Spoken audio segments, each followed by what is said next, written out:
Urgencias del San Juan, medicina de urgencias de la cooperativa, médico egresado de la San Martín, que nos va a hablar hoy de trauma ocular. Nico, bienvenido, muchas gracias por estar acá.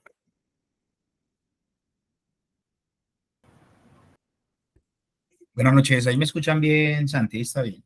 Sí, ahí te escuchamos bien. Bueno, muy buenas noches para todos. Para mí es un placer estar acá. Yo creo que como egresado de la San Martín, estar en un grupo de interés de medicina de urgencias creo que pues, es algo que siempre quise hacer, ¿cierto? Y de antemano, pues gracias a los que me invitaron y me tuvieron en cuenta para desarrollar este tema. El tema que ustedes mismos me asignaron, trauma ocular, me parece espectacular este tema porque no solamente desde la experiencia que tuve como médico general y me enfrenté muchas veces a traumas oculares, creo que todas las veces que me enfrenté a ellos siempre tenía más dudas que respuestas. Entonces, la idea de esta charla es como darles a ustedes unos tips o algo demasiado práctico que no solamente les va a servir para responder exámenes, sino que también les va a servir a la hora de enfrentarse a un paciente cuando tengan un trauma ocular en el servicio de urgencias con los recursos que nosotros normalmente tenemos en un servicio de urgencias. Como bien les dijo Santi, yo soy Nicolás Herrera, soy médico egresado de la San Martín, de la sede Sabaneta en el 2019 y actualmente soy residente de tercer año de medicina de urgencias de la Universidad Cooperativa. Entonces, para abordar este tema de una manera práctica, vamos a imaginar todos que estamos en un día de turno. Usted llegó a las 7 de la mañana a su hospital, es un hospital de cuarto nivel, y usted también tiene servicio de medicina prepagada. Entonces, el primer paciente que usted atiende en ese turno es una mujer de 30 años más o menos, una modelo de televisión de una cadena de televisión famosa colombiana, y ella consulta y le dice a usted que, ojo, tiene medicina prepagada, ¿cierto? Ella consulta y le dice a usted que cuando se estaba maquillando en el ojo, empezó con un dolor intenso, se le puso rojo y cree que se lesionó con los dedos o con los instrumentos que utiliza para arreglarse las pestañas, ¿cierto? Usted la atendió y normal. Usted hace el abordaje inicial, usted ve que no tiene ninguna lesión como alarmante, usted para revisarla le untó anestésico oftálmico, ¿cierto? Y le quitó mucho el dolor. Cuando ya usted la valora y le va a dar de alta, ella le dice, doctor, venga, ese medicamento está muy bueno, ¿será que usted me lo puede recetar para seguir usándolo en la casa o no? Ojo, estamos hablando del anestésico que usted usó para evaluar el ojo. Cuando usted termina de explicarle a ella, ¿cierto? Que ya vamos a saber las respuestas de esta pregunta. Cuando usted termina de evaluarlo, mientras usted le estaba haciendo la respuesta, resulta que a la sala de reanimación ingresa un paciente politraumatizado, pongámosle unos 23 años, y a usted lo llaman porque usted es el médico más experto en el momento, ¿cierto? Están sus médicos generales, pero usted es el que más sabe en ese momento, el que más experiencia tiene, el que más cancha, y llegó un paciente en un accidente de moto, politraumatizado, y cuando usted llegó ya lo estaban intubando porque tenía un Glasgow de 3, ¿cierto? Cuando usted se asoma a ver, usted ve este ojo, ¿cierto? El paciente está intubado, ya está dormido y usted le ve este ojo. Y usted se pregunta, ¿será que es que mi paciente está teniendo un hematoma retrovulvar? Entonces, si en ese momento ya está intubado, yo no lo puedo sacar de la sala de reanimación por ahora, ¿cierto? Mientras usted gestiona las demás cosas, usted se hace una pregunta, ¿qué examen entonces le puedo hacer para yo confirmar esa enfermedad? Y si le debo iniciar tratamiento inmediato o no, ¿cierto? Una vez que ya abordé la vía aérea, ya corregí las lesiones potencialmente mortales. Esa es la pregunta que nos vamos a hacer, ¿cierto? Y cuando usted salió de ese paciente, usted dijo, no, qué cansancio, son las 8 de la mañana y ya me tocaron dos ojos, ingresa al servicio de urgencia un señor gritando que porque estaba en el trabajo limpiando un equipo doméstico, está en el trabajo y le cayó algo al ojo y siente que se le está quemando, es decir, un paciente con una quemadura ocular. Él ingresó llorando, él ingresó gritando al servicio y usted lo primero que se dice es, ¿yo qué tuve que haber hecho para que me toquen 3 urgencias de ojo en menos de 2 horas en este día de turno? Y la pregunta que usted se hace es, ¿será que le tengo que examinar primero el ojo?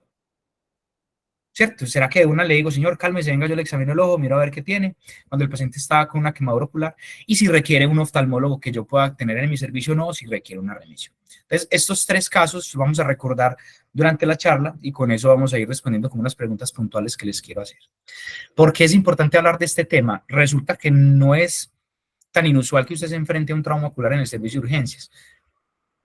Más o menos hace parte del 3% de las consultas del servicio de urgencias y del 20% de todos los traumas oculares ocurren en el lugar del trabajo. Entonces, muy probablemente nos enfrentemos a accidentes laborales, ¿cierto?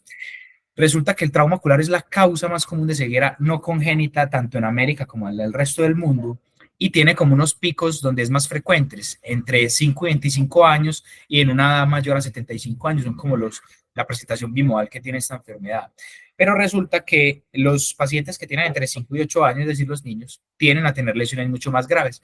Y algo mucho más importante es que la mayoría de estas lesiones son totalmente prevenibles, pero algo más, y es que yo creo que si alguno de ustedes se ha enfrentado en algún momento a un trauma ocular, sea en un servicio de urgencias, o sea en la casa, sea con un familiar, con la mamá, con la novia, con el novio, etcétera, yo creo que todos estamos así. A todos nos da ansiedad, tanto para uno como médico, porque uno dice, ¿qué hago? ¿Qué hago? ¿Será que le pongo parche? ¿Será que lo lleno de solución salina? ¿Le pongo antibiótico? ¿Le pongo anestésico? ¿Lo remito a oftalmólogo? ¿Sí o no? Uno también entra en una ansiedad y el paciente también entra en ansiedad porque lo primero que va a pensar es que voy a perder el ojo y no voy a dejar de ver. ¿Cierto? Entonces también es muy importante hablar de ese tema porque es una condición que puede causar tanto ansiedad para nosotros como para el propio paciente. Entonces, antes ya de ahondar el tema, vamos a hablar de o un recorderis como práctico de la anatomía ocular. Permíteme, yo pongo un puntero. Entonces tenemos aquí una visión como fácil del ojo, donde tenemos toda la cámara anterior, que ya sabemos los componentes de ella. Aquí tenemos el iris, la córnea, los cuerpos ciliares, el lente. Tenemos todo el humor vítreo, los plexos, los coroides, la retina y el nervio óptico. En la imagen derecha de la pantalla vemos las lesiones principales que usted podría encontrarse a la hora de pronto de inspeccionar. Una laceración, por ejemplo, aquí tenemos una ruptura del iris. Podemos tener de pronto movimientos anormales oculares, extraculares, que ya vamos a ver cómo podemos evaluarlos. Cuerpos extraños que puede estar aquí en la parte interior del párpado y puede causar lesiones epiteliales en la córnea, como abrasiones corneales. Usted puede tener la pupila distorsionada, puede tener una hemorragia subconjuntival secundaria o una fractura de órbita y puede tener de pronto un ifema. Esto es lo que nos podemos encontrar. Ya más adelante pues, les vamos a dar unas imágenes como más al respecto de esto. ¿Usted cómo puede clasificar este tipo de trauma? Entonces, hay varias formas de clasificarlo. Como clasificamos el trauma en todas partes, puede ser abierto y cerrado, pero aquí hay que dar una aclaración. El trauma ocular puede ser directo o indirecto. ¿A qué me refiero con esto? El trauma directo puede tener los dos mecanismos que ya todos conocemos, contundente o penetrante, es decir, abierto o cerrado.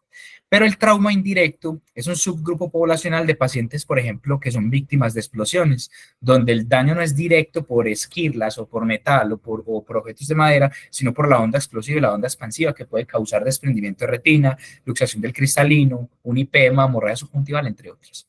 Pero usted también puede tener lesiones directas e indirectas. La lesión directa es cuando hay un daño directo a la estructura que está añadida y fisiopatológicamente los síntomas van a corresponder al daño de esa estructura. Pero podemos tener lesiones indirectas, como es el caso de la hemorragia retrovulvar, que es una condición urgente, ya vamos a ver por qué, porque esto puede generar un síndrome compartimental y puede generar una isquemia del nervio óptico, pero mire que como tal es una hemorragia que está detrás del globo ocular y causa una lesión indirecta mediante un mecanismo de aumento de la presión intraocular y la isquemia.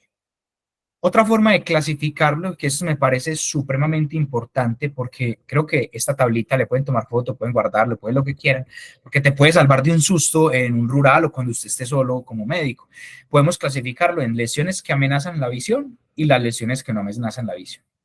Todo parece ser, uno ve esto y dice, venga, qué montón de lesiones que amenazan la visión. Pues es fácil, aprendas de las que no amenazan la visión. Abrasión corneal, hemorragia subconjuntival, cuerpo extraño corneal. El resto pueden amenazar con perder la vista. Por ejemplo, lesión del globo ocular penetrante, una quemadura ocular, la hemorragia retrovulvar, el desprendimiento de retina, etc. Una vez conociendo esto, cuando el paciente llega al servicio de urgencias, por donde primero va a pasar es por la sala del triaje, y muchas veces uno se pregunta, venga, ¿qué triaje le pongo a este paciente? Teniendo en cuenta y basándonos en la clasificación de ESI, que es una de las clasificaciones más usadas de triaje, ¿cierto? Lo primero que uno se pregunta requiere una intervención inmediata, que sería un triaje 1, por ejemplo, ese paciente politraumatizado, con un TEC grave que ingresa al servicio de urgencias, es un paciente que muy probablemente requiera una intubación orotraqueal, esa es la intervención inmediata, el paciente ingresa y adicional a eso el paciente tiene un trauma ocular, pues es un paciente triaje 1, ¿cierto? Es fácil, paciente que requiere una intervención rápida, va para sala de reanimación. ¿Será que hay una condición de alto riesgo? Entonces aquí usted puede incluir esos pacientes con un dolor intenso, ¿cierto? El paciente con un dolor intenso, una escala por encima de 6 del dolor, que ya vamos a ver que casi son todos los del trauma ocular, paciente con una quemadura ocular, ¿cierto? Ese paciente necesita un tratamiento inmediato, pero no que requiera pues salvar pues la vida o el globo ocular, pero estos pacientes podrían vincularse en un triaje 2 en el servicio de urgencias. El resto, por ejemplo, las lesiones que no amenazan la visión, podrían ser un triaje 3. Entonces, más o menos, cuando nos enfrentamos a un a un trauma ocular en el servicio de urgencias, nuestra clasificación de triaje va a redondear o a estar más o menos entre triaje 1 y triaje 3, y muy pocas veces o nunca un triaje 4, porque incluso muchas veces estos pacientes son ARL y esos pacientes requieren una atención por urgencias. Muy bien, entonces, ¿cómo va a ser el abordaje inicial que le podemos hacer a estos pacientes? Disculpen. Aquí les traigo como una serie de preguntas que ustedes pueden realizar al paciente víctima de un trauma ocular, y todas estas preguntas tienen como una razón por qué, sobre todo las que les pongo en un color rojo. Primero, pues cómo se produjo la lesión, eso todo lo tenemos que saber, pero muy importante a eso es qué estaba haciendo el paciente cuando ocurrió la lesión. No es lo mismo un paciente que tuvo un trauma ocular mientras estaba martillando metal, por ejemplo, y le cayó una esquirla de metal al ojo, que el paciente que vive en un campo y estaba recogiendo café y le cayó un objeto vegetal al ojo. ¿Por qué es importante eso? Porque los objetos vegetales no van a ser vistos mediante la tomografía, y eso ya nos está hablando de qué pronto medidas o qué ayudas diagnósticas yo debería estar usando. Si utilizó protección o no para los ojos. Esto no solamente es importante para uno como médico para evaluar como el grado la gravedad de la lesión ocular, sino que esto tiene una implicabilidad legal importante y también para las aseguradoras y para los riesgos laborales que pueden ocurrir en una empresa. Entonces eso tiene que quedar anotado en la historia clínica, si el paciente tenía o no protección ocular. Es muy importante saber también cuándo ocurrió el evento. ¿Por qué?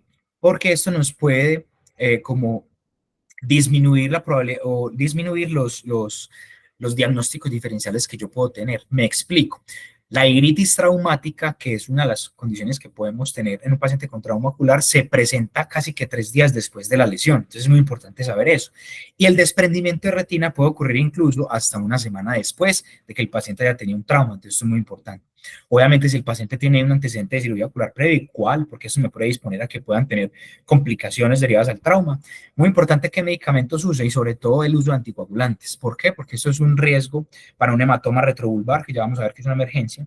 Si el paciente usa lentes de contacto, no, porque esto me va a servir para yo orientar el tratamiento. Si, por ejemplo, es una abrasión corneal, ya les voy a explicar esto porque esto es un tip muy importante. Si el paciente es de raza negra, por ejemplo, y tiene antecedente de anemas falciformes, eso hay que preguntárselo, porque como vamos a ver más adelante, uno de los tratamientos que sirven para algunas enfermedades son los inhibidores de la anhidrasa carbónica, y el uso de estos medicamentos puede propensar a que el paciente entre en una crisis de células falciformes. Eso es demasiado importante.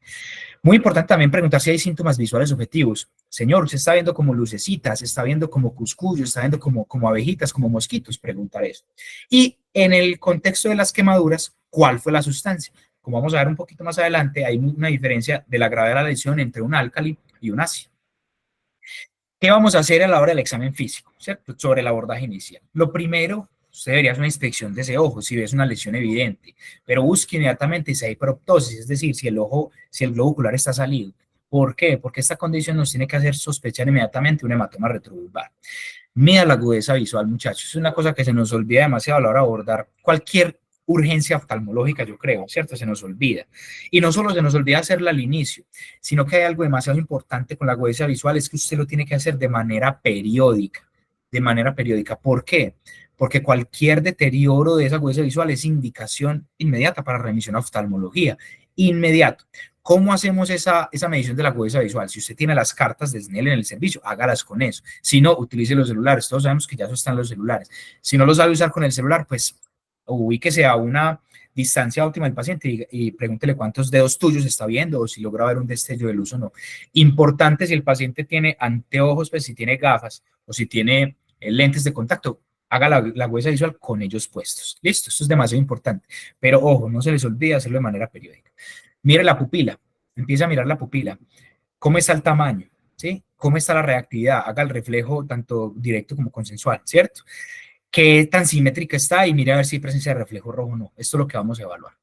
Evalúe los movimientos extraoculares. El paciente mueve el ojo para todas las direcciones porque hay algunas fracturas orbitales que puede causar algún tipo de ruptura de estos músculos. Evalúe la cámara anterior y que vamos a evaluar casi siempre el examen físico así rapidito, si hay IFEM o no, que ya vamos a ver cómo se ve.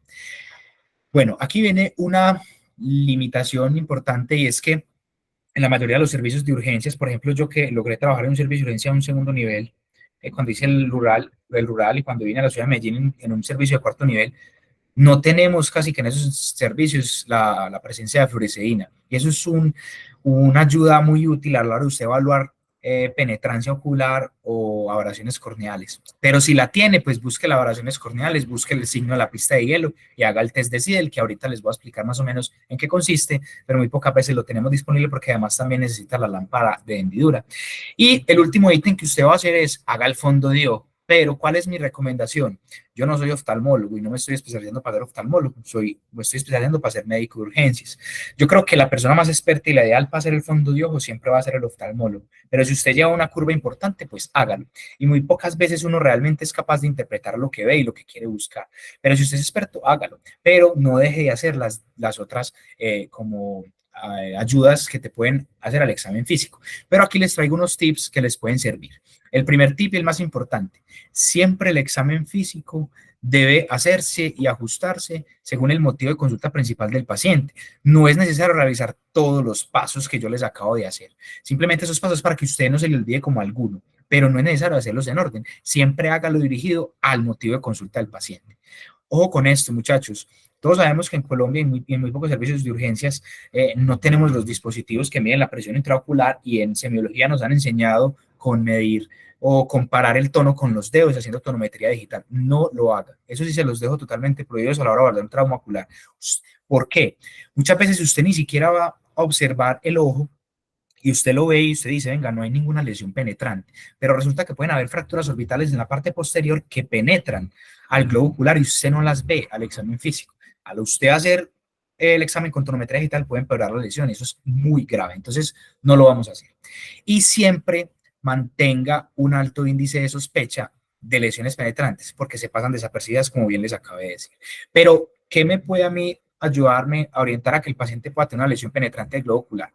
Cuando usted observa en la inspección, esa cámara anterior va a estar poco profunda, no la ve como con ese infinito que uno logra ver en el ojo. Si usted tiene como medirlo, pues la presión intraocular va a estar disminuida, la hemorragia subconjuntival que tiene el paciente va a estar ampollosa, la movilidad extraocular va a estar limitada, va a haber alguna ruptura de alguno de estos músculos, la pupila tiene una forma irregular y el material del cristalino usted lo puede observar en la cámara anterior. Estas cositas te pueden hacer sospechar de que hay una lesión penetrante del globo ocular. Entonces aquí vemos unos ejemplos. En esta primera imagen de la izquierda vemos miremos que la parte de la esclera se ve sana, la córnea también aparenta estar sana, pero vemos que la pupila tiene una forma irregular, como si fuera como una gotica de lluvia o una lágrima, ¿cierto?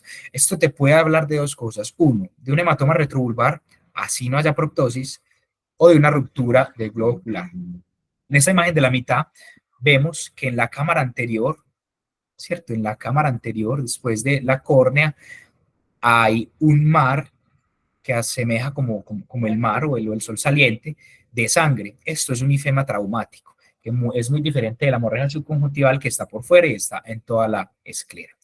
En esta imagen de la derecha vemos a un paciente que se le está viendo mediante una cámara de hendidura que no la tenemos en los servicios de urgencias y se le puso fluoresceína. Y aquí vemos una abrasión corneal y este es el famoso signo de la pista de hielo.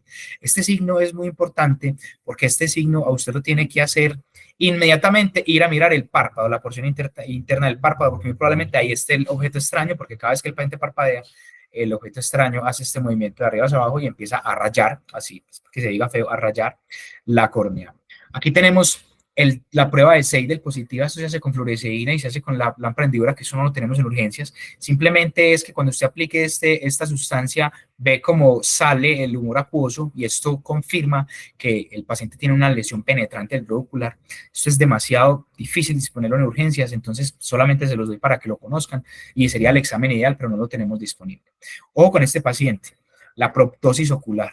Este paciente de entrada, cuando usted le ve el ojo así salido, que se ve pues feo, sí, piense inmediatamente en un hematoma retrovulvar y ya vamos a ver cuál va a ser el abordaje de estos pacientes. Y podemos tener otro subgrupo de pacientes que tiene simplemente una hemorragia subconjuntival, que es una hemorragia que se limita a la zona de la esclera y esta es una condición totalmente benigna que puede resolver casi una semana después. Cuando nos llega un paciente, como les puse el caso, un paciente politraumatizado, ¿cierto? Por ejemplo, un accidente de tránsito, un motociclista, ¿en qué momento le va a evaluar el ojo? Eso es una pregunta que uno se puede hacer. ¿En qué momento le puedo evaluar el ojo? Primero, siempre haga la secuencia ABCD o la XABCD, la que esté familiarizado. Hágala. Busque lesiones que amenacen la vida y actúelas. Todos sabemos cómo es esta secuencia. No olvide proteger la vía aérea si es necesario, ¿cierto? Esto pues es a medida pues de chiste. Pero, ¿en qué momento voy a evaluar el ojo en los pacientes politraumatizados? Hágalo en la valoración secundaria.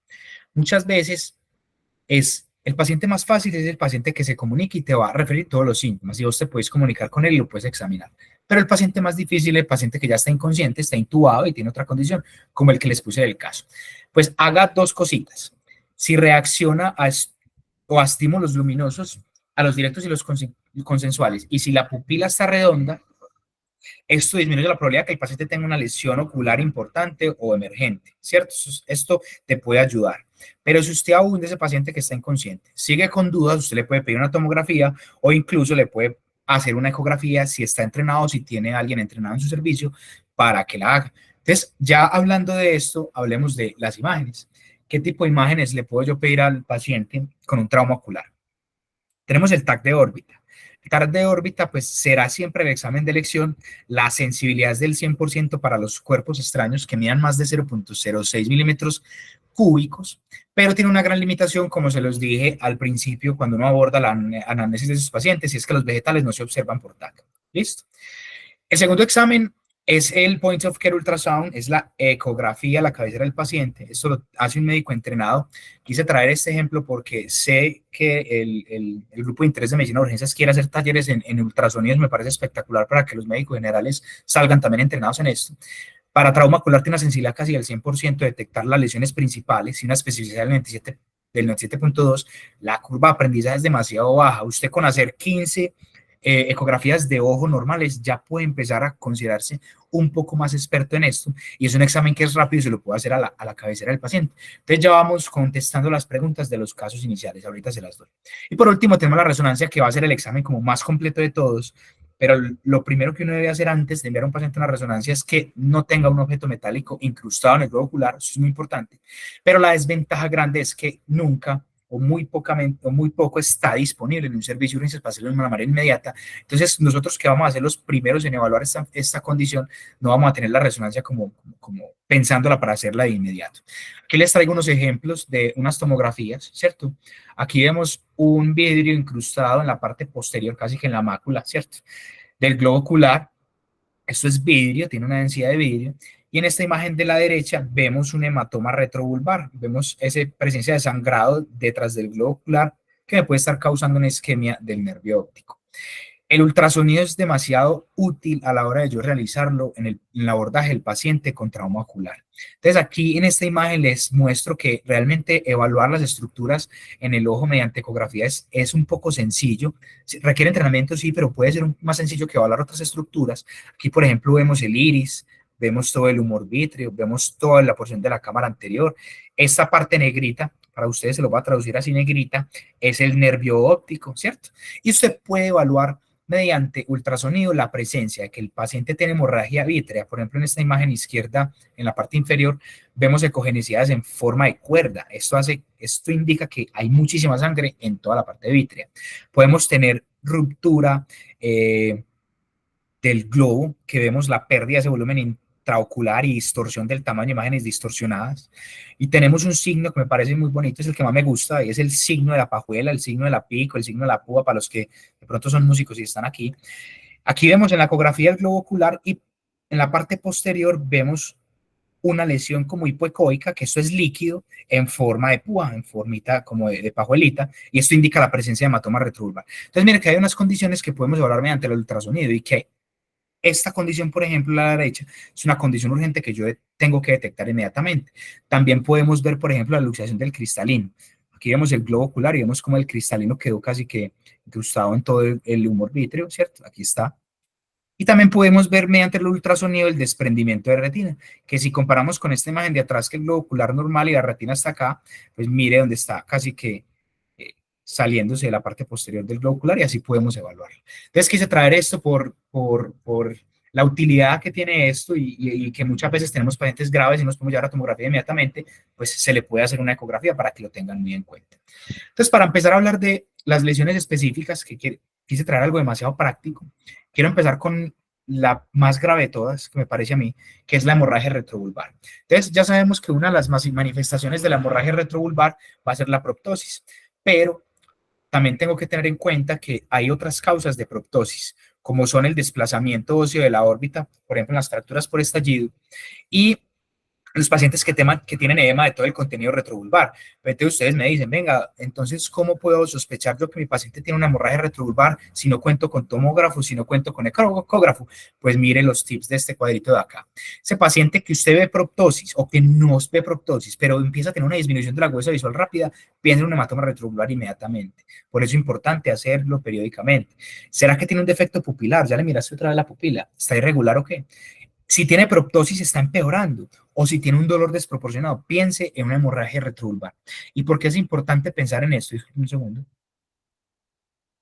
Porque resulta y acontece que la hemorragia retrovulvar, la principal complicación que causa es una isquemia del nervio óptico y esta puede ocurrir en las primeras 2 horas. Primeras 2 horas, uno que incluso podría hablar de ventana ocular, pues haciendo como la similitud al ACV, lo cual lo convierte en una emergencia quirúrgica. Usted tiene que tratar de abordar lo que más se pueda en esos primeros 120 minutos. Entonces, aquí viene el principal gallo y la realidad de nuestros servicios de urgencias. Si es una emergencia quirúrgica, pues ¿dónde está el oftalmólogo? Ubiquémonos en Medellín, un hospital de tercer nivel, viernes 3 de la mañana, no vas a tener oftalmólogo. Ubiquémonos también en Medellín, domingo 1 de la tarde, no vas a tener un oftalmólogo. Entonces, ¿qué hago? ¿Cierto? Entonces, aquí hay algo que me pareció muy interesante cuando lo leí, es que el manejo quirúrgico es una cantotomía lateral. ¿Listo? ¿Qué pasa con esta medida? Ya se las voy a mostrar en un video corto, que es este de acá. Resulta que la cantotomía lateral es una herramienta o un procedimiento que usted lo puede hacer en urgencias, ¿cierto?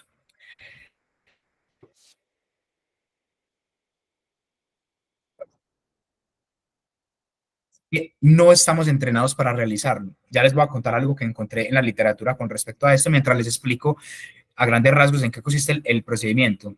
Aquí lo que vamos a hacer es hacer una cantotomía lateral. Aquí infiltran con lidocaína en toda la parte lateral, ¿cierto? El canto tiene un pliegue superior que sería este y un inferior, y aquí lo que están haciendo es cortar.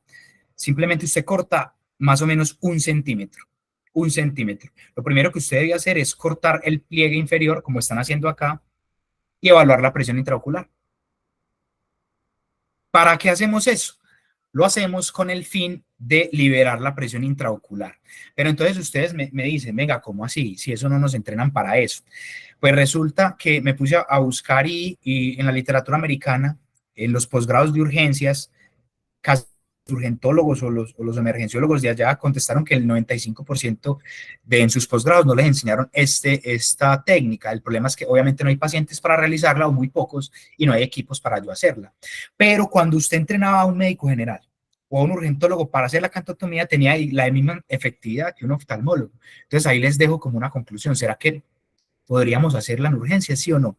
Pero hay una gran desventaja. Requiere la medición de la presión intraocular. ¿Por qué? Porque cuando usted hace una cantotomía del pliegue inferior, tiene que mirar si el paciente mejoró la presión intraocular o no. Si no, tiene que hacer la cantotomía del pliegue superior. Esa es la única desventaja, pero si usted se cree capaz, porque requiere unos equipos mínimos, y la quiere hacer porque la vida del paciente, no la vida, porque ahí no va a correr la vida, sino las secuelas del paciente están corriendo riesgo, podría considerar hacerla. Si no, a todos los pacientes, sí o sí, permítame, yo pongo aquí el puntero, les vamos a hacer el manejo médico. ¿Y en qué consiste el manejo? Que todas las medidas para yo disminuir la presión intraocular. Manitol al 20%, en una dosis máxima de 2 gramos por kilo, usted puede empezar a 0,5 gramos por kilo, ¿cierto? Pero la dosis máxima va a ser 2. Metilprednisolona o hidrocortisona, el que tenga, el que disponga, 250 para uno, 100 miligramos para otro, todo esto es intravenoso, y acetazolamida. Entonces, por eso les dije al principio la importancia de preguntar si el paciente tiene antecedentes de anemia por células falciformes, porque ese es un medicamento que estaría contraindicado para él. Listo, acetazolamida, 250, 500. Desventaja, en Colombia no tenemos la acetazolamida intravenosa, pues tenemos la oral. Si la tiene disponible, si usted está en un pueblito, obviamente no la va a tener, sí va a tener las otras. Pero si está aquí en Medellín, no hay intravenosa, no hay ampollitas, pues póngale oral. Si se puede, si la condición del paciente lo amerita. Pero nunca olvidar el manejo médico, ¿listo? El manejo médico. Entonces ahí les dejo como la conclusión de este procedimiento que parece ser sencillo y podría como limitar a estos pacientes. Entonces, recordemos el paciente 2, ¿cierto? Ese paciente que usted, después de hablar con la muchacha prepagada, la que se estaba maquillando, entró a reanimación, lo estaban intubando, politraumatizado, usted le ve esto, usted sospecha que tiene hemorragia retrovulvar, usted qué dice, pucha, este paciente está muy grave, no le puedo llevar a tomografía, ¿qué examen le puedo hacer? Pues si sabe hacerlo, si tiene alguien que haga ecografía, mire que la hemorragia retrovulvar se puede mirar por eso. ¿Qué tratamiento inicio? Si quiere hacerle cantotomía lateral, hágalo. Si tiene alguien que haya hecho alguna en su vida, pues llámelo, listo. Pero nunca olvide el tratamiento médico para esta enfermedad. Supongamos que le hicimos estas dos cositas. Este paciente, gracias a todo esto que usted le hizo, tuvo una agudeza visual de 20-30 al momento del alta, una semana después, y no perdió el ojo completamente. Entonces es una condición que lo podríamos considerar. La lesión del globo ocular abierta. Esto se ve muy catastrófico, pero el paciente de entrada con eso ya está definido. Este paciente requiere sí o sí urgente remisión a oftalmología. No nos vamos a complicar. Este es el paciente fácil, ¿cierto? Fácil para nosotros, que ya está definido. Pero tenemos que hacerle algunas medidas que me disminuyen la probabilidad de que aumente la presión intraocular y por ende la presión intracraneana. Las medidas que vamos a hacer son exactamente las mismas que hacemos para los pacientes con riesgo de hipertensión intracraneana: poner cabecera a 30 grados, ponga muy buena analgesia intravenosa, póngale antieméticos así no tengan náuseas, prevengamos esas náuseas porque las náuseas aumentan la presión intraocular, ¿cierto? Hacemos profilaxis para endoftalmitis postraumática con antibióticos. No hay uno que otro más recomendado en la literatura. Se puede usar ceftriaxona o se puede usar vancomicina, según lo que usted tenga en su servicio. ¿Listo? Y lo más importante es que no se les olvide la remisión urgente a oftalmología. Este paciente con esa lesión ya está definido. Los otros pacientes es el paciente con un ifema traumático, ya sabemos cómo se ve. ¿Cuál es el problema del ifema traumático? ¿Cierto? El problema es que estos pacientes pueden tener una hemorragia secundaria, que también se conoce en la literatura como un resangrado, que ocurre en un 22% de los pacientes, o sea, es un porcentaje alto estimado y puede ocasionar pérdida de visión. Entonces, ¿cómo le protegemos esa secuela a ese paciente? Resulta que el año pasado salió en Cochrane un metaanálisis, me pareció muy interesante porque habla de todas las intervenciones médicas para el manejo del IPEMA. Nos hablan de tres. Lo primero, parche ocular. Todos aquí sabemos que dentro de las medidas que uno le podría brindar a ese paciente es taparle el ojo. Resulta que en este metaanálisis encontraron que el parche ocular no disminuye el dolor en estos pacientes, no impacta en el tiempo de curación y no impacta en algo que yo quiero prevenir como médico, es la tasa de resangrado. Entonces ya vamos indicando de que probablemente el parche ocular a estos pacientes no sea beneficioso, no tenga beneficio.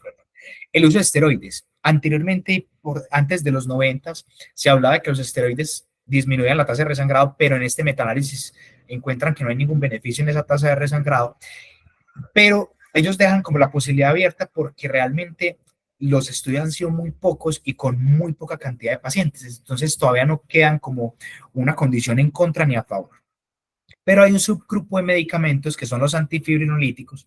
Hay dos exclusivamente. En Colombia tenemos el ácido tranexámico, que sí tienen una tendencia a que disminuyan ese resangrado y por ende me van a aumentar la probabilidad de que mi paciente no pierda la visión. Sin embargo, esto aún al 2023 no tiene una significancia estadística alta, ¿cierto? Entonces ustedes hasta ahí me dicen, venga, Nico, entonces, ¿qué podemos hacerle a estos pacientes? Pues, muchachos, no nos compliquemos. Si usted detecta que tiene un ifema traumático, remítalo al oftalmólogo. Él sabrá también muy probablemente qué debe hacer. Mientras usted lo remite, póngalo en reposo, totalmente reposo, eleve la cabecera a 30 grados para disminuir la probabilidad que el paciente aumente la presión intraocular, póngale buena analgesia, y si sabemos que probablemente el ácido tranexámico tiende a tener menores tasas de resangrado a sus pacientes, pues póngaselo, ácido tranexámico, 1 gramo cada 8 horitas. Y si usted cuenta en un servicio con oftalmólogo, pues hospitalícelo, y si no, remítalo. No nos compliquemos, porque realmente en la literatura todavía no hay un tratamiento que nosotros como médicos de primera instancia le podamos ofrecer y que sea efectivo. Remítalo. ¿Listo?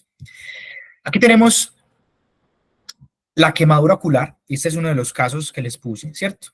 Resulta que hay dos sustancias en el mercado que pueden causar quemaduras oculares. Unos son los álcalis y otros son los ácidos. Aquí les pongo los ejemplos de los principales álcalis que podemos encontrar en nuestro medio: el hidróxido de aluminio, el hidróxido de sodio y el hidróxido de calcio. Estos son demasiado importantes. Usted le tiene que preguntar al paciente con qué se quemó, porque te puede referir a alguno de estos. Los álcalis son mucho más graves y son más peligrosos porque son lipofílicos. ¿Qué quiere decir que son lipofílicos? Atraviesan muy fácil las membranas lipídicas, por ende penetran muy fácil al ojo y mucho más rápido. Entonces tiene que preguntárselos. Listo. Los principales ácidos puede ser el ácido sulfúrico, eso se encuentra en las baterías de carro, o el ácido clorhídrico, que es con lo que lavan las piscinas, ¿cierto? Pero hay que tener una salvedad, y esto no se les puede olvidar, eso es un tip que les puede salvar. El ácido fluorhídrico, que si bien es un ácido, va a actuar en el ojo como un álcali, porque también va a ser lipofílico. Entonces, el hecho de que diga ácido, usted no quiere decir, venga, no, tranquilicémonos, listo. Entonces, ¿cómo abordamos al paciente con una quemadura ocular química? A este paciente, y eso fue una de las preguntas que les hice en el paciente que entró porque se quemó, si le examinaba el ojo primero y usted le decía, venga, yo le examino el ojo, quédese tranquilo. No, este paciente requiere una irrigación inmediata. Usted tiene que lavarle ese ojo inmediatamente después de hacerle eso, si lo examina, pero no hacer análisis sin examen físico primero. Irríguele el ojo inmediatamente. Inmediatamente. Ahí me preguntarán, ¿con qué lo puedo irrigar? Pues tenemos solución salina, tenemos Harman, tenemos agua de grifo, solución balanceada. Resulta que me puse a buscar cuál es mejor y me encontré con un estudio por allá del 1990 que solamente tenía como 30 peje lagartos, eran 30 pacientes, y demostraron que la solución balanceada tenía una mejoría más rápida o una meta de pH mucho más rápida que los demás, pero eso no lo tenemos en los servicios. Nosotros no tenemos soluciones balanceadas como el Plasmalite, por ejemplo. ¿Cuál es mi recomendación? La que tenga disponible. Si usted está haciendo el rural en Chocó, no tiene ni solución salina ni agua de grifo, póngale agua de grifo. ¿Qué más se puede hacer? Pero si usted está en Medellín, tiene solución salina o Harman, cualquiera de las dos, la que tenga más disponible, úsela, no se complique e irríguelo. ¿Cómo lo vamos a irrigar? Listo. Lo primero que vamos a hacer es retire los lentes de contacto si el paciente los tiene inmediatamente. Usted como irrigador o la auxiliar que le va a hacer la irrigación, siempre que se ubique en la sien ipsilateral, en la misma sien donde está la lesión del ojito, siempre ahí. Listo. Si usted cuenta con un lente de Morgan, que yo jamás en mi vida lo he visto, que es este, miren que es un lente que hace la forma del globo ocular, usted lo puede poner ahí y lo irriga, úselo, pero eso no está disponible. Si ambos ojos están afectados, pues tenga malicia indígena y tenga ingenuidad, utilice una cánula nasal. Yo lo hice una vez en el rural, ¿cierto? El paciente tenía los dos ojos afectados. Lo que hice yo fue colocarle donde va conectado la cánula hacia el oxígeno, le puse fue el yelco de la irrigación y le puse cánula nasal y lo puse en los dos ojos. Hágalo, ¿cierto? La irrigación debe ser por 30 minutos, muchachos, por 30 minutos continua, ojalá con 2 litros de la solución que usted haya escogido. ¿Cuál va a ser el objetivo? Que el pH llegue a un rango de 7.5 a 8. Entonces, ustedes me dicen, ¿cómo mido el pH en urgencias? Pues hay tirillas de pH en algunos servicios, ¿cierto? Usted la puede medir y ya. Hasta que usted alcance 7.5 a 8, hasta ahí puede irrigar, está bien. Pero si no tiene las tirillas, como pasa en la mayoría de los servicios de urgencias, pues evalúe con los síntomas que le ingresó. Hay mejoría de la visión, el paciente ya no ve borroso. ¿Y hay mejoría del dolor, sí o no? Pues hasta ahí para irrigar. Si el paciente continúa con dolor, sigue irrigando. ¿Listo? Sigue irrigando. Esa es la base fundamental del tratamiento. Ahora viene la otra pregunta. ¿Con un paciente con una quemadura ocular, lo tengo que ver por oftalmo o lo puedo tratar y mandarlo para la casa? Para eso es muy importante que clasifiquemos al paciente con una clasificación internacional que es la clasificación de Roper-Hall. La clasificación de Roper-Hall divide al paciente en 4, tipo grado 1 hasta grado 4. El peor es ese paciente que usted ve la córnea totalmente opaca, que es el grado 4. Pero si usted logra ver algo de iris, ya el paciente es un grado 2 porque el iris ya se empieza a oscurecer en el grado 3. Entonces, más o menos usted va cogiendo como tipsitos. Este grado de compromiso habla de la probabilidad de que tenga una isquemia limbal, ¿cierto? Donde casi el 50% de los pacientes va a tener isquemia limbal si es grado 4. Entonces, basado en esta clasificación, usted al paciente grado 1, grado 2, le puede poner antibióticos tópicos, antibióticos con gotas, lagrimitas artificiales y le puede dar de alta tranquilamente. Mientras que el grado 3 y grado 4 requiere una hospitalización si cuenta con oftalmólogo y si no cuenta con oftalmólogo, una remisión a oftalmología. Entonces, si este es el paciente del caso, vemos que ya hay prácticamente está blanca toda la córnea, ¿cierto? Ya este paciente es un grado 4 y requiere una remisión urgente a oftalmología. Entonces, para responder a esa pregunta está esta clasificación que les puede ayudar como a tomar la disposición de ese paciente. Hay otras condiciones, como son el desprendimiento de retina, el desprendimiento del vítreo posterior, la hemorragia vitral, la oxidación del cristalino, que si bien, si usted tiene ecografía, las puede ver, que ya las vimos todas, como les puse el ejemplo. Si usted no cuenta con ecografía, si usted no cuenta con tomografía, pues hay unas características clínicas que te las puede hacer sospechar. Casi todos los síntomas de estas condiciones son muy similares. Los síntomas son, por ejemplo, síntomas subjetivos. ¿Se acuerdan de que yo les dije que los tenían que preguntar al inicio? Cuerpos flotantes, destellos de luz, visión borrosa, pérdida de visión. Ojo con la evaluación sería la agudeza visual. ¿Listo? Que tenga mucho dolor, que tenga visión doble, que esté en fotosensibilidad. Piense en estas condiciones y estos pacientes deben ser remitidos a oftalmología. Tampoco se complique dejándolos en observación o dándoles de alta. Remisión a oftalmología. ¿Listo? El cuerpo extraño corneal es una condición que vamos a encontrar mucho en los servicios de urgencia, yo creo que una vez por semana, y sobre todo en los servicios donde tienen atención por ARLs, ¿cierto? Lo primero que debemos hacer es descartar penetración. ¿Cómo se hace? Pues con el test de Siedel, como se los mostré, pero eso no está disponible. Lo que usted empieza a hacer para tratar de quitar ese cuerpo extraño es irrigar. Hágalo como si fuera una quemadura. Irrigue, irrigue, irrigue. Si luego de irrigar usted ve que el cuerpo extraño todavía persiste, revísele la parte inferior de los párpados. Mire a ver si es que está ahí. Y es que de ahí lo puede sacar. Si aún continúa, utilice un hisopo húmedo. Listo, inténtelo hacer con un hisopo húmedo. Si continúa el objeto extraño, si usted es un experto en hacer esta técnica, la puede hacer. Si hay un oftalmólogo aquí en la charla, yo sé que se va a poner la cabecita roja, pero es algo que te puede ayudar y está pues en la literatura, incluso en las bibliografías que tengo está respaldada, es que si usted utiliza una aguja calibre 25 o una aguja de insulina, y usted puede intentar retirar el objeto extraño con eso. Ojo, usted tiene que ser experto y tiene que tener muy buen pulso porque si no, le va a causar una lesión penetrante. ¿Listo? Eso está escrito, se puede hacer.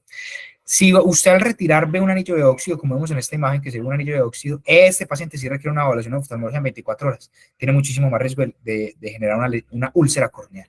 Pero si no la tiene, usted le puede dar alta y puede hacer el tratamiento igual como si fuera una abrasión corneal, como ya les voy a explicar. Tenemos ese paciente con abrasión corneal, ese paciente que se raspó la córnea, para que me entiendan un poco más fácil. Tenemos tres condiciones que nos pueden ayudar. Uno, el parche ocular. No se ha demostrado que disminuya la velocidad de curación. Listo. No, perdón. Se ha demostrado que el uso de parche ocular disminuye la velocidad de que esa abrasión se cure. Disminuye también la visión binocular y el paciente puede incluso tener caídas. Es una condición que ya no está respaldada por la literatura y ya no se recomienda hacerlo.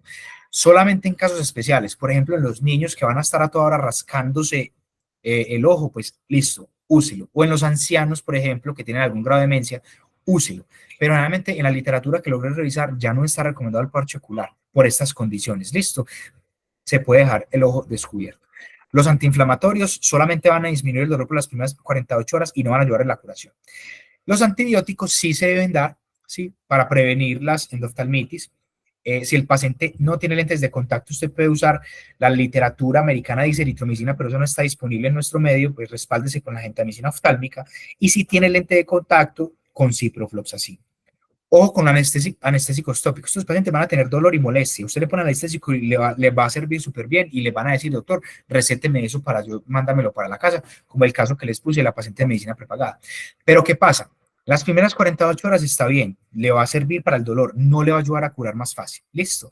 Pero el uso prolongado puede causar incluso ceguera. Entonces mi recomendación va a ser no recete esto de manera ambulatoria. ¿A quienes remito yo con una abrasión corneal? Al paciente que tenga cualquier grado de déficit visual, si ya la lesión está ulcerada, que es cuando ya tienen fondo sucio, o si está penetrante. Estos pacientes requieren una remisión inmediata a oftalmología. El resto de estos pacientes van a mejorar en una semana, por más o menos. Si usted está en un rural, puede incluso decir al paciente que vuelva a consultar para usted revisarlo. Lo puede mandar incluso con el antibiótico y con los antiinflamatorios para disminuir el dolor. Recordemos el parche en algunas poblaciones, como bien les indiqué. Y ya para ir finalizando, creo que es un abordaje como más práctico de este tipo de pacientes, el trauma. Aquí les traigo un algoritmo que me parece muy útil y que arranca si el paciente tiene una quemadura ocular, si la tiene, empiece a irrigar inmediatamente, ya sabemos cómo. Listo, es un trauma ocular que no tiene una quemadura ocular.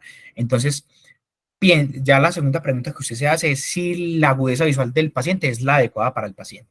Sí, si usted tiene fluoresceína, póngala, busque ifema, busque hemorragia subconjuntival, que eso se resuelve solo, busque cuerpos extraños Y si usted todavía tiene muchas dudas, el paciente mucho dolor, utilice las imágenes.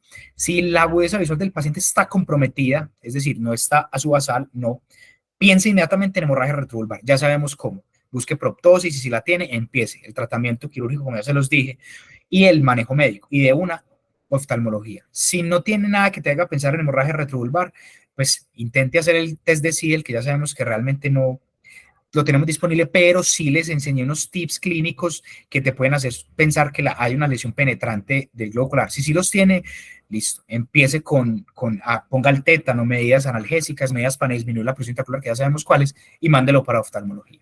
Si no tiene nada que te oriente a que el paciente puede tener una lesión penetrante, pues mire la cámara anterior. ¿Hay presencia de sangre? Sí, es un ifema, oftalmo, remisión a oftalmo. Ve, no veo nada en esa cámara anterior, pues listo, entonces ¿será que es que mi paciente tiene una hemorragia vítrea o tiene una luxación del cristalino? ¿Cómo sé yo eso? Pues preguntándole, señor, ¿está viendo cucullitos? ¿El dolor está muy intenso? ¿Está con fotosensibilidad? Pues piense en eso y refiere a la oftalmología. Si no, usted se puede ayudar con imágenes como una tomografía o una ecografía y en caso tal de salir algo emergente puede consultar pues con el oftalmo. Esto es todo lo que les quise traer. Es algo demasiado práctico porque como ven son muchas lesiones, pero les quise dar como las cosas más puntuales, espero haber sido claro y si no, pues abrimos las preguntas, las que necesiten, aquí las vamos solucionando entre todos y muchas gracias de verdad por prestar también atención porque detrás de esto hay un trabajo y un estudio pues que también requiere mucho tiempo y les agradezco mucho y también a Santi y a Valeria por invitarme pues a esto y mi corazón es sanmartiniano totalmente, muchas gracias. Muchas gracias, Nico. Y Nico, muchas gracias, hombre. Hablar. Mucho gusto, profe. Qué bueno tenerte por acá. Muchas gracias por tu tiempo y por ayudarnos en este espacio. Para lo que necesiten siempre, profe. Pienso que cumpliste, que la charla fue muy concisa y les dejo que les da a estos pelados las herramientas que potencialmente puedan tener en algún momento en sus rurales, que es como el objetivo de este grupo en realidad, tratar de darle esas herramientas para abordar a estos pacientes en un primer y un segundo nivel para que no. Obviamente, como muy bien lo dijiste, la gran mayoría van a terminar en una remisión, pero no todo es emergente. Ustedes, ya como muy bien lo explicaste, se pueden hacer muchas cosas desde un primer nivel, tratando de que el paciente llegue en las mejores condiciones posibles. Obviamente, logrando de que con el que termine con las menores secuelas visualmente hablando, ¿cierto? No sé si tengan alguna pregunta para que Nicolás les responda ahí en el chat. Sí, profe. Bueno, por acá hay 4 preguntas. Entonces, la primera que hicieron fue si el parche disminuye o aumenta el riesgo de infección. Bueno, realmente eso, responderlo a base de la evidencia es muy difícil, porque ninguno de los estudios que yo he evaluado ese desenlace, si el uso del parche aumentaba o no el riesgo de infección. Lo que sí está claro es que en las mayorías de patologías que se los expuse, el parche no tiene ningún beneficio, ni en disminuir el dolor, que es lo que yo busco también, ni en disminuir el riesgo de pronto de resangrado de otras condiciones. Lo que sí disminuye el riesgo de infección es el antibiótico en el caso de una abrasión corneal. Entonces, creo que queda como clara esa respuesta. Con respecto al parche, tengan algo en cuenta y es que si deciden usarlo, Nicolás muy bien les dio las pautas de en qué población potencialmente se puede usar, porque realmente lo que busca el parche es evitar que quien se rasque haga más daño del que ya tiene. El parche no se debe de utilizar por más de 48 horas. O sea, si ustedes tienen un anciano, un niño o el que sea que vayan a utilizar el parche, el ojo se debe desocluir en las siguientes 48 horas. ¿Para qué? Para que usted pueda hacerle una revisión al paciente de cómo va la abrasión. Es la única razón. Y después de eso ya el paciente no debe continuar con el parche. Si ustedes, digamos, a veces pasa mucho como el ejemplo que les puso Nicolás, el ARL, o pasa mucho en cualquier parte, incluso en los pueblos, que un man en la moto siente un sucio y después de 2 o 3 días con el sucio va y consulta. Y ustedes le encuentran una abrasión o una pequeña úlcera.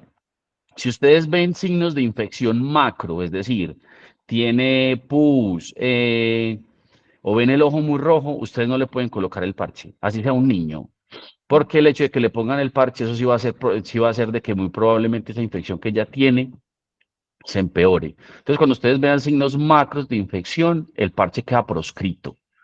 De resto, digamos lo que son las únicas dos indicaciones en las que Nicolás les dejó esa pauta de poderlo usar. Gracias, profe, súper bien. Listo, la siguiente pregunta, que también va un poquito relacionada con la última que pusieron, es que habías dicho que, pues que si hay un paciente con antecedente de anemia falciforme, solamente podría utilizar el manitol y la prednisolona. Entonces, ¿por qué otro medicamento podríamos cambiar la acetazolamida? No, que tenga penetrancia ocular y que disminuya la presión intraocular, la acetazolamida es el único de esos medicamentos, pero no, o sea, con el manitol y con el esteroide podría ser suficiente incluso. Listo. No hay equivalente, no puede, Equivalente, exacto. no puede utilizar nada más, solamente con el manitol y el esteroide. Y por acá también preguntaron que si hay alguna utilidad del timolol en la hemorragia retrovulvar y que si, pues que si sería alternativa con la acetazolamida. La verdad no encontré y creo que no la hay con el timolol y creo que el timolol incluso pues es muy poco disponible y también pues no lo van a tener casi que a la mano y no encontré absolutamente nada que hable del timolol. Seguiré recomendando manitol, acetazolamida y esteroide. Listo, y la última. No sé qué opina el profe al respecto. No, yo tampoco conozco del timolol en trauma ocular. Sayan pregunta, ¿por cuánto tiempo dejo el antibiótico profiláctico? Ah, bueno, sí, súper importante eso, sobre todo en las abrasiones corneales. Como yo les dije, si tiene uno lente ocular, si tiene pues lente, eso te aumenta el riesgo de pseudomonas, ¿cierto? Entonces, de lo que tenemos a la mano es, si no tiene lente ocular, Genta, 5 días. Y si tiene lente ocular, hay que cubrir algunos otros gérmenes. Cipro, 7 días. ¿Listo? Listo, ahí terminamos todas las dudas. ¿Alguna otra pregunta que tengan por ahí? Si no, ahí finalizamos la charla. Listo, muchas gracias una vez más, que estén muy bien. Muchas gracias, Nicolás. Nico, Excelente. muchas gracias por tu tiempo, hombre. Siempre bienvenido. A ustedes, profe, muchas gracias, que estén bien. Hasta luego. Sí, muchísimas gracias. Buenas noches a todos, muchos éxitos. Hasta la próxima ocasión.